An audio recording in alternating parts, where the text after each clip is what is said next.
பொது இடங்களில் அதிக ஹார்ன் சத்தத்துடன் கூடிய போக்குவரத்து நெரிசலுக்கும் சமூக பொறுப்புணர்வு இல்லாததற்கும் பெயர் பெற்றது.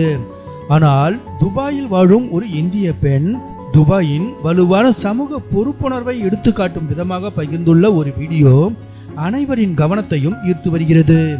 நேஹா ஜெய்ஸ்வால் என்ற அந்த இந்திய பெண் வெளியிட்டுள்ள வீடியோ அதிகாலை 4 மணிக்கு கிட்டத்தட்ட வெறிச்சோடி போயிருக்கும் ஒரு துபாய் நகர சாலையை காட்டுகிறது. அந்த சாலையில் எந்த ஒரு போக்குவரத்தும் இல்லை, போக்குவரத்து காவலரும் இல்லை.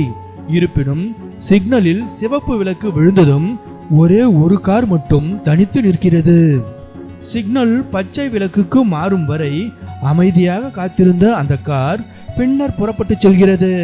இந்த வீடியோ சமூக ஊடக பயனர்களின் கவனத்தை ஈர்த்து வருகிறது.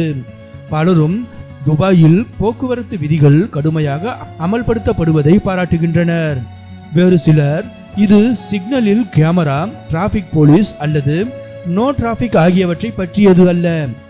ரூல்ஸ் ஆர் ரூல்ஸ் என்பதில் துபாய் வாசிகள் உறுதியாக இருப்பதையும் போக்குவரத்து விதிகளை மதிக்கும் அவர்களது சமூக பொறுப்புணர்வையும் காட்டுகிறது என பாராட்டி வருகின்றனர்.